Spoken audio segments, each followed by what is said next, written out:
करते हैं जो दिन ब दिन भीषण होती जा रही है। शुक्रवार को ईरान ने इजराइल के कई शहरों पर हमला किया है। ईरान ने इजराइल की राजधानी तेल अवीव, हाइफा पर हमला किया है। बैलिस्टिक मिसाइल से हमला किया है, जिससे इन शहरों में काफी तबाही देखने को मिली है। ईरान के हमले के बाद पूरे इजराइल में अलर्ट जारी कर दिया गया है और लोगों को सुरक्षित जगहों पर जाने के निर्देश भी दे दिए गए हैं।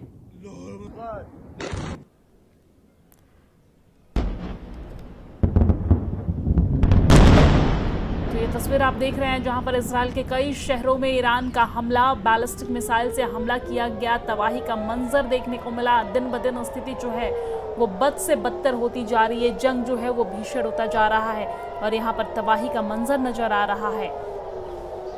आपको जानकारी दे दें कि ईरान ने इजराइल की राजधानी तेल अवीव और हाइफा में बैलिस्टिक मिसाइल से हमला किया है, इससे कई शहरों में काफी तबाही देखने को मिली है। ये तस्वीर देखिए, हमले की ये तस्वीर हम आप तक पहुंचा रहे हैं जहां पर ईरान के हमले के बाद पूरे इजराइल में अलर्ट जारी कर दिया गया है। सायरन बजाकर लोगों से सुरक्षित स्थान पर जाने के निर्देश दिए गए हैं, सुरक्षित जगहों पर रहने के निर्देश दिए गए हैं।